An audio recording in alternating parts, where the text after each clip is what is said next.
Hello all, Stacy the Black Feather Intuitive. Welcome to a brand new format for my weekly Winged Wisdom Oracles. We are doing a little bit of a shift. It is March and spring is springing, and why not do something new? So welcome to my new and improved show, Demystify the Divine, weekly readings and tools to connect. If you want to learn how to connect with your dream team, this is a great place to start. So for those of you who don't know me, I'm Stacy the Black Feather Intuitive. I love being able to connect with you here today. Let's tap in and see what the energies are for this week, which is March 7th. The week of March 7th. And we're going to start off with a word of the week. I'm going to channel a word of the week. So get settled in. I'm going to close my eyes, go within, and see what our dream teams want to tell us today. Word of the week is reciprocity. And this is something that comes up a lot in my sessions with clients. Reciprocity, what I like to say is we always need to make sure that we have a healthy exchange of energy. If everything is energy and we are all, tapping into our own energies, our own frequencies, and we're trying to tune into other people's frequencies, we need to understand that there needs to be a healthy give and take. And I feel like the word of the week is reciprocity because this week, the energy is saying, hey, there's going to be a lot of push and pull. There's going to be a lot of energy where people are needing you. People are needing to tap in.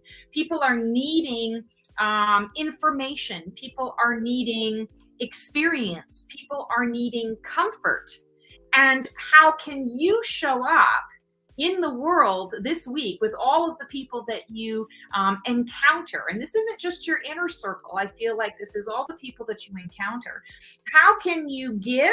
And then what is it that you are receiving in kind? A healthy exchange of energy. For those of you who are empaths or identify as sensitives, you understand this very well, that oftentimes you're connecting with someone and you're giving, but you're not necessarily receiving to the same level and degree. And so you often get drained. Well, this week, our dream teams are saying, hey, make sure that all of your exchanges are reciprocal. This doesn't mean if someone needs your help, that you have to say no, or you have to say, oh, I have to charge a certain amount of money in order to get that help, or you have to give back to me right away, and it's got to be tit for tat. But what you do want to consider is that, and I always talk about filling your love cup. If your love cup is not full and overflowing, you don't have enough energy to put out into the world what it is that you want to contribute. You may want to help every person that connects in your space, but if you don't have enough in your reserve tank for you, you're not going to have enough to put out into the world. So think about reciprocal relationships and think about, if I'm going to help you with this, what is it that I need in return? Maybe it's just a thank you. Maybe receiving a thank you for the assistance, or a job well done, or recognition, and thank you so much for going the extra mile. Maybe that fills your love cup and that gets you going, so you're ready to move on to the next, and you're like, yes, who needs my help next? Maybe it is an exchange of energy. Maybe you need to charge for your service, or charge for your services, or get reimbursed for something that you have, I want to say, taken out of your own pocket. And perhaps this is a time when you want to consider speaking your truth about that and making sure that you are asking for what it is that you need. And maybe the reciprocity comes in quality time. Sharing time with another person, that they need you and you get enough just with that exchange between the two of you, and spending that time together. So really reflect on this week and evaluate, when you're stepping into a dynamic or a relationship, is it reciprocal? Are you receiving something for what it is that you're giving? And again, this isn't about, well, does that mean I have to, receive every time I'm helping? No, not necessarily. And it's not always going to be, okay, you give to me and now I give to you. in a linear fashion all the time. Sometimes it comes down the road, but you want to be aware of how often you are, I want to say, giving and not receiving enough in return. Or perhaps on the flip side, maybe you're in a situation or in a period of time right now where you are receiving a lot from a lot of people. You don't have a whole lot to give yet, but you're thinking, wait a second, how can I do the little things? How can I say thank you? How can I be present in the moment with somebody who is giving me something that I need? Sometimes all it is a thank you. It doesn't have to be huge in order for it to really connect and be enough to allow the other person who is giving to feel valued and to fill their love cup. So our word of the week, reciprocity. Give some thought to how that ties in. So we're going to pull some cards now, and let's see what the dream team has to say just about the energies of the week and how this reciprocity, I want to say, is going to play out in our lives in our general reading. So today I am pulling cards from the Light Seers Tarot deck, and this is by Chris Ann. I love this deck. It's a very modern take on the traditional tarot, and the imagery is beautiful. So let's see what we got this week. Oh, I love it. All right, we've got the Devil card, and the Devil card is spiritual selfishness. The Devil card is shadow work. The Devil card is, I want to rebel a little bit. I don't necessarily want to go with the grain. I want to go against the grain. Sometimes I want to break out of structure and bring in a new structure. And sometimes I just want to do something different. I don't necessarily want to go with, I want to say, what everybody else is doing. I want to beat to the tune of my own drum. And I feel like the energy of this week for all of us to consider is how you can break out of patterns and cycles. How do you break the mold on something that you're doing? This week, the energy is encouraging all of us to really consider why we do what we do. And this is a difficult question. Sometimes you just get in autopilot mode. You get in a robotic mode. I'm doing this because this is what I thought I was supposed to do. I've been doing this in this way for the last 3 or 4 years. Well, this is the week to ask why. Why am I doing it in this way? Is this process still serving me?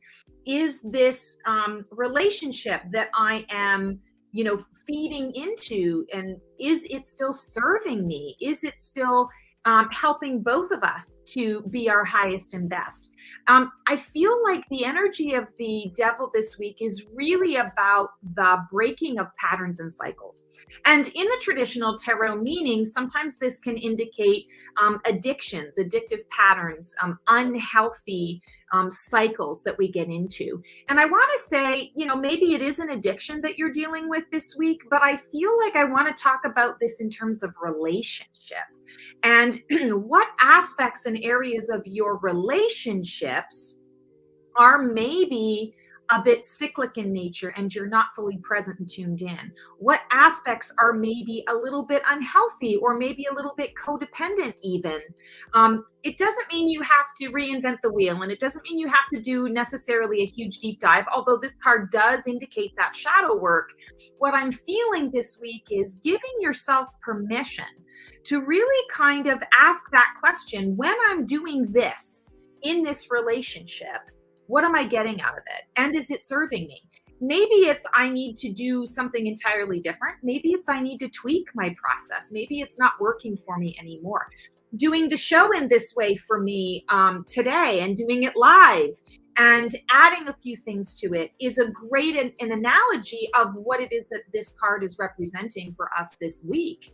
Is I was like, things are getting a little stale, and I really want to connect with people in a different way and make more of a difference. Well, how can I do that? Going live, being present, adding some things to the mix, shifting things up, recognizing that the way I've been doing these videos for the last 4 years, and I can't believe it's been 4 years, it's stale. It needs to be shifted. So think this week about how you can shift things up, because anything that you are doing over and over and over again, and not getting, I want to say, maybe you're getting enough, but you're not getting that, again, reciprocal energy. You're not getting enough that's really giving you the impetus to do more, the motivation, the joy, the excitement about what it is you're connecting with. You know, life is too short. We need to jump into our joy. We need to infuse more joy into all of our actions. And I feel like that's what the devil is inviting each of us to do this week.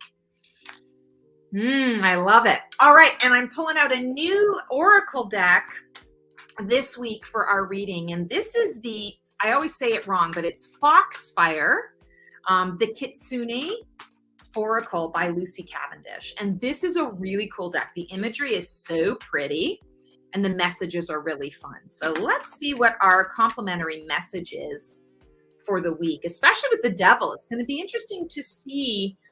Again, it's the reciprocity and breaking out of patterns and cycles.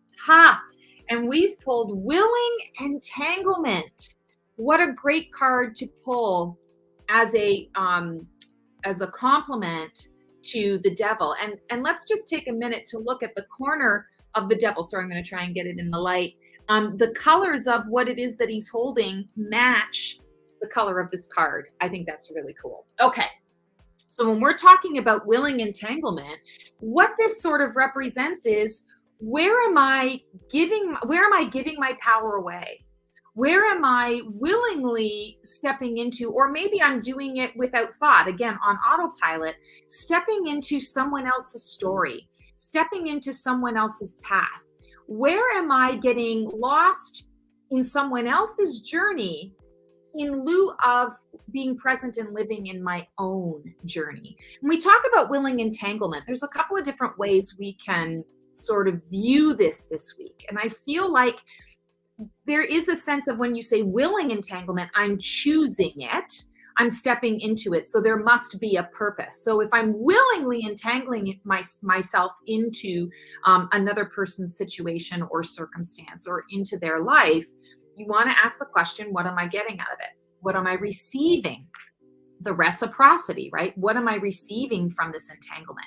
The other thing I want to talk about with entanglement, the other way to sort of look at it is, entanglement is not always, I want to say, the best thing. Sometimes when you get entangled, you think about getting caught in a web or a labyrinth, or I've been doing a lot of crocheting lately and I'm not very good at it. So I have to, I start a row and I start an experiment and then I have to pull it out, start all over again. You do it all over. And what happens is, every time you pull out that yarn, rather than forming another ball, it just forms a tangled mess of yarn. And then it's hard to sort of pull the string through and all the rest of it. It's a great analogy for what this is this week, is where are you purposely kind of entangling yourself? Maybe you need to put a little more structure around what it is that the goal that you're trying to attain, the connection that you're trying to have and step into. Entanglement can be a good thing, but typically it indicates that, hey, there's a wound that needs to be healed here. There's a reason that you're entangling yourself, because if you really were just kind of wanting to step in and help, knowing it's kind of like when someone's stuck in the quicksand, you don't dive into the quicksand to try and bring them out. You recognize, I can't get involved in that. What I need to do is find a rope so that I can pull that person out, but it's so important that I not go in. Another analogy of this is, they often say, if you're trying to help someone who's drowning, don't get in the water with them, don't get near them, because instinctively they go into fight or flight mode and they start to pull you under in order to keep themselves up. So this week, and I know I'm giving some like really dramatic examples here, but this week I feel like the devil is calling us into questioning what it is that we're binding ourselves to. And the energy this week is indicating, I feel on many levels, it's indicating a need to be aware of that so that you can break out of it if it's no longer serving you. I'm feeling like there's a lot of energy around work workplace dynamics as I'm talking about this. I'm going to talk about family in a second as well, but workplace dynamics. Often when we're talking about work, we work to live, right? We have no choice, kind of, in most of us have no choice but to work in order to survive, to pay the bills, to put a roof over our head, to have food in our bellies, to have certain freedoms and joys in life. So there's a certain willingness to enter into the workforce in order to do that. And in some cases, we kind of sell our, we sign our souls over to the devil when we do that, because if we all had a choice, maybe we wouldn't work, or we would do something entirely different, so that we were feeling productive. But it's not about the money, it's about how we feel about things. And of course, I'm always going to encourage people to blend those two, but that's not always possible, and that's not always everybody's path. So you want to be really understanding that even entering into a work relationship or a work contract, there's a willing entanglement that happens. You become a part of your company's values, your company's mission. And I'm hearing very clearly that this is part of the work that you want to do this week as well, is questioning, am I working for a company that is in alignment with my core values? Am I working for a company that is in alignment with ultimately what I would like to see out in the world? I'm not suggesting that everybody, quit a job that is a good paying job to get you here and there. Sometimes we work just to work, and we can separate, I do other things in my personal life that are very fulfilling, and I feel that that's where I contribute, and my work just pays the bills. But for a lot of us, we need to have fulfillment. We need to have meaning when we are in our careers, when we are doing the work. It's part of our passion, it's part of our path, and it's part of how we contribute our own personal purpose to the world and out in society. So yes, you are willingly connecting with your workplace. So evaluate whether or not you are in alignment, or whether or not that workplace environment is in alignment with what you stand for. And I can tell you this, so many problems with, when people struggle at work and struggle with their career, so many problems could be resolved if the organization and the individual were aligned in their mission and purpose. It doesn't mean that work is necessarily going to be woohoo all the time. That's why we call it work. But it definitely would go a long way in, I want to say, lessening the conflict and lessening those times and places where you are feeling, what am I doing this for? Or you're feeling sluggish, or you're feeling like you're not being thanked, or there's not enough gratitude for the work that you do and the effort that you put in. Again, reciprocity. So willing entanglement, really evaluate what it is that you're willingly entangling yourself to.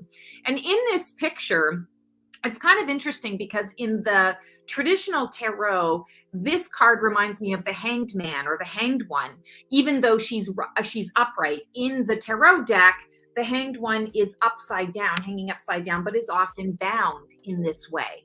And it is, to a certain degree, a card of surrender. So willing entanglement also requires something that you're surrendering to, or that you are sacrificing in order to be entangled in this dynamic.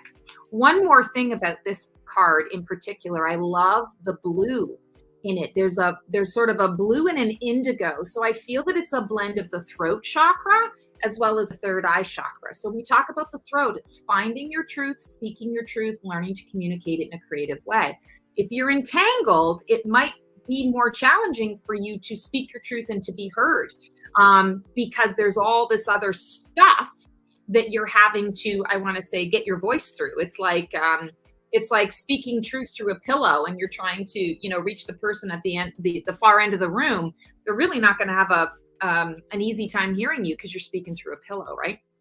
So there's the throat chakra, and then of course we've got the third eye chakra. So third eye chakra is our spidey senses, our intuition, access to esoteric wisdom and knowledge, and it's the vision that we have for our lives. So I feel like this is connecting both of these cards, the devil and willing entanglement, is connecting us in a really big way to this idea of what is it that I'm really trying to create? What is it that I'm trying to align myself to this month or this year or this life?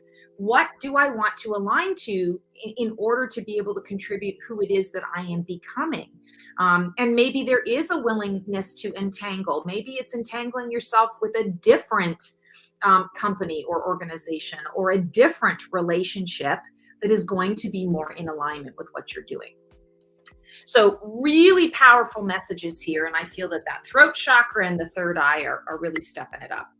All right, we're pulling a feather. I thought originally when I was going to do this that I was going to sort of dispense with the feathers, but I just love the feather jar. I think it's really fun. So of course we've got our word of the week, which is reciprocity. And now we're going to get a little message from our angels and guides on a feather and see what the complimentary message is. Truth. So this week, as you are exploring all of this, reciprocity, what that means to me, what it is that I need to feel a reciprocal energy with all of my exchanges, when I am willingly entangling myself, or maybe I am choosing to untangle or disentangle myself from something, it is always based in the core of truth. What is my truth? Where am I going with that?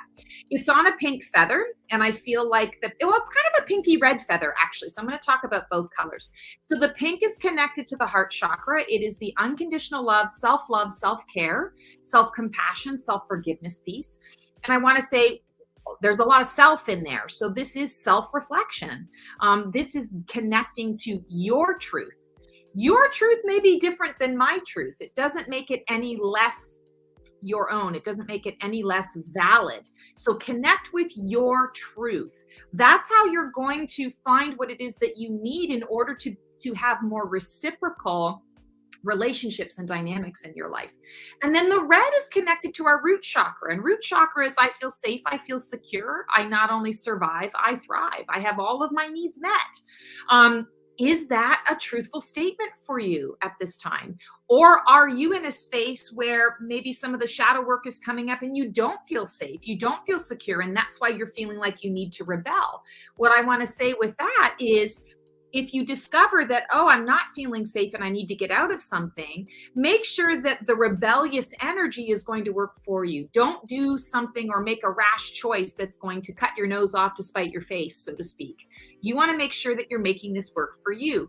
Shadow work isn't always fun and pleasant, but when you get to the other side of it, you're so grateful that you did it, because there's a deeper level of self-awareness and understanding as a result of it, which means that you're closer to your truth, or you're living your truth. You're stepping into your truth. You're embracing your truth.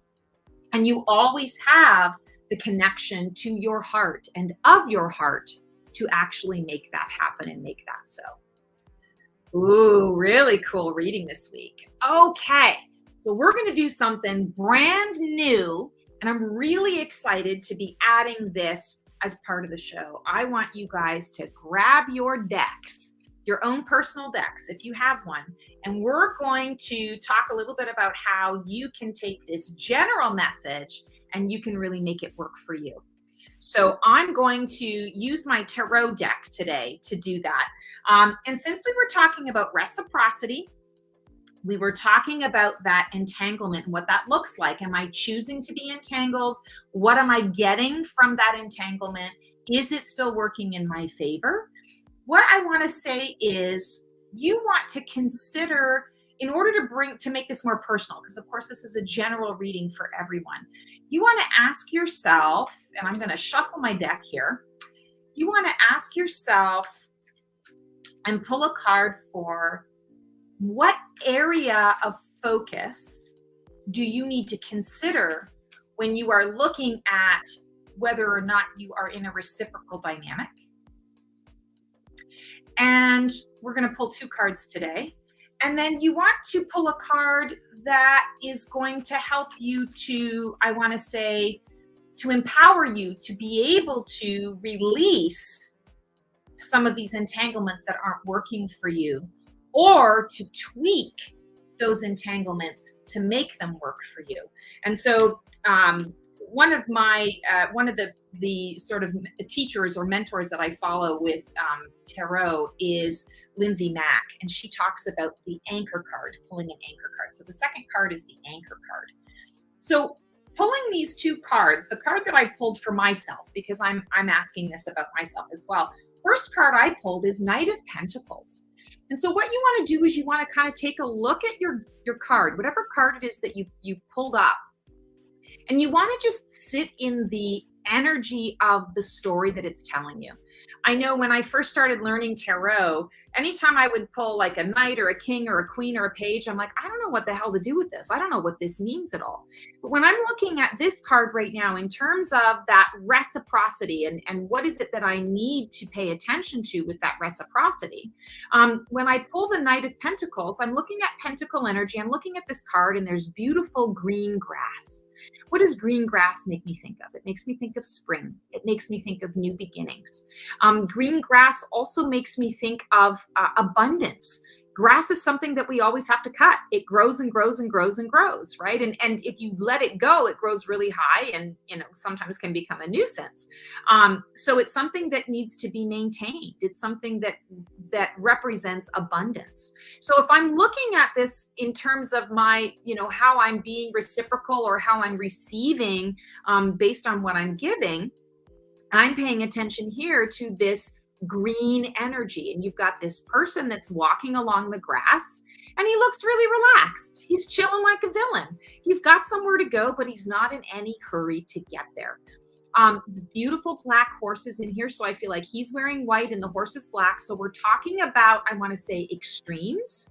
But the fact that he's not super anxious, he's not in a major hurry to go, he's relaxed, means that he's working on the balance of these two extremes. So I'm going to say to you, he's living in the gray areas. He's living in the in-between, and he's very present and in his focus, in his now.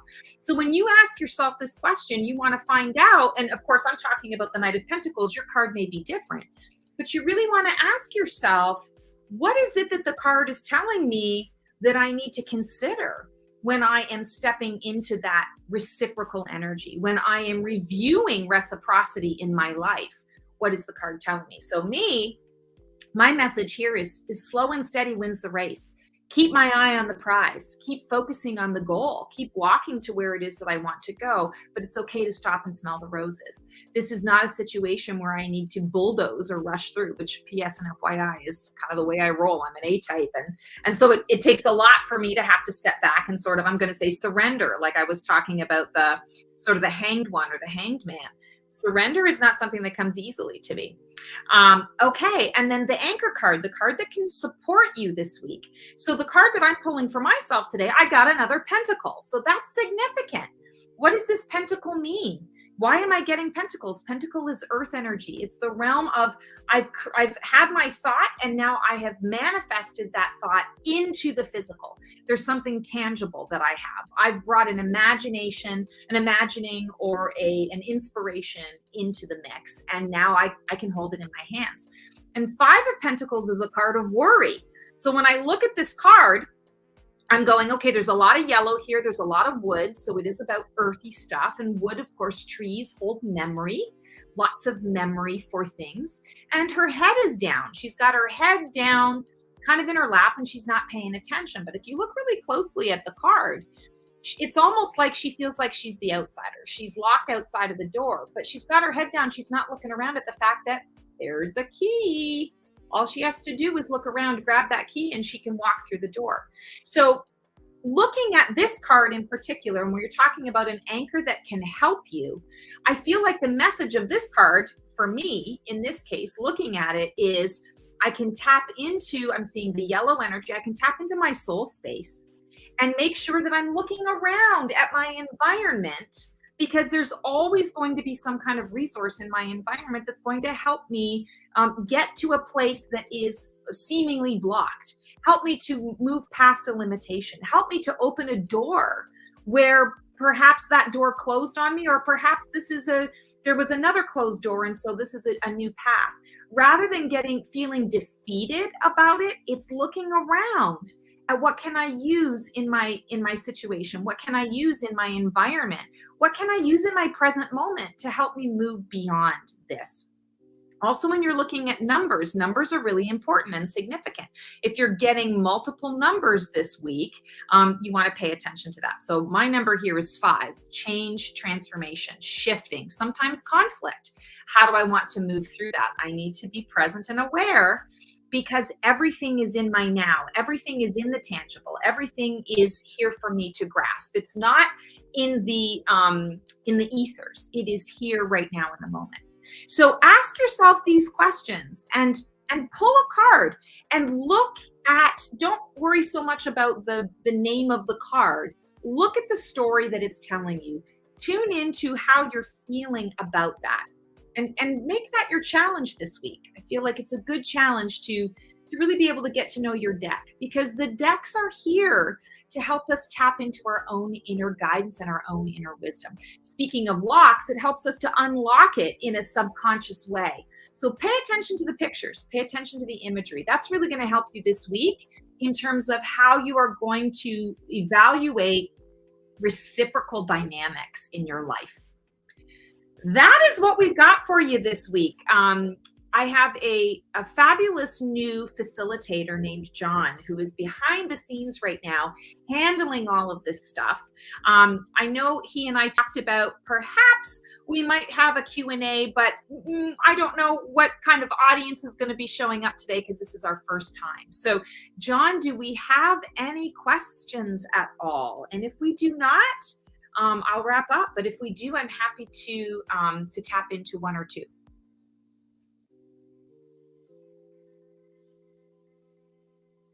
No questions besides mine.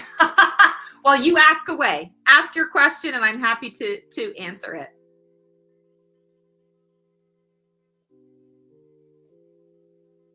We're all in this together.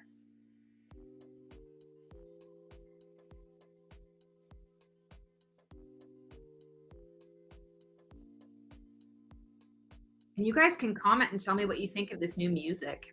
How can someone get started learning about tarot? Great question. So watching videos like this is a great way to do it. And I actually wrote a book years ago for teens called Teen Superpower IG, Demystifying Your Inner Guidance Using Tarot. And I'm actually creating a course on it. So it's kind of funny that you're asking this question. But tarot is a system of divination. So there's a lot of learning that goes. You've got 78 cards, and each card holds a number of different meanings. And so that can be extremely overwhelming. I know when I first started, I had sticky notes to everything. I was really trying to be very cerebral about it and very left brain and memorization. And I mean, it just didn't get me anywhere. Learning tarot and starting tarot, it's all about unlocking that intuitive guidance. It's tapping into the intuition, which is why the way I sort of talk about it is I say, look at the picture. Don't worry so much about the word on the card. Look at the picture. What is happening in the picture? When you look at the picture, how does it make you feel? Does it evoke a memory? Does it are the colors significant to you? Is it depicting a picture of something that you have done in the past? Is it depicting something that is going on in your present and in your now? You don't have to overcomplicate it. You want to just really, I want to say, sink into the picture. That's the best way I would say to start getting to know your tarot deck. Yes, it's a system. Yes, there's a lot of memorization that you can do, and there are 50 different meanings to each card. And given the circumstances of what you're asking about, it could be any one of those meanings or any combinations of those keywords. So starting tarot, I always like to say, start small and focus on the intuitive piece. You can always learn as you go and get into that, but to make it work for you, start small and start with, when I look at this card, what does it bring to mind? How do I feel when I'm looking at it? What is it that it is conjuring up within me? Is it giving me am I receiving something in my mind's eye when I look at it that has nothing to do with the card, but I receive a word or I receive another image? Don't dismiss any of that. That is the beauty of tarot. Hope that answers your question, John. Thank you so much for submitting it and playing along. So that is our reading for the week, guys. As always, I'm sending you lots and lots of love.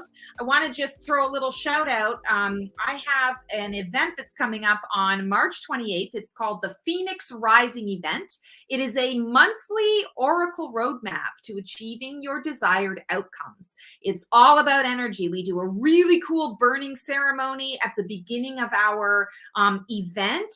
Then there is an extensive card reading to kind of tap into the energies of that month to come. Especially, it's great because you've just released what, sort of came from the month before, and now you're open to the new energies and able to bring that in. And I also offer 3 free readings during that experience as well, that you can ask anything or you can ask for card pull. And last month, card pull was it. Everybody wanted a card pull, which I thought was really interesting. So it's a great way to set you up for success moving forward into your month. So would love to connect with you in that way. Also, you see here, we've got the new ticker tape and the scrolls and all sorts of stuff here. So you can always connect with me, www.theblackfeatherintuitive.com, my website. I have my Facebook page, my Insta, and of course, my YouTube channel, all The Black Feather Intuitive.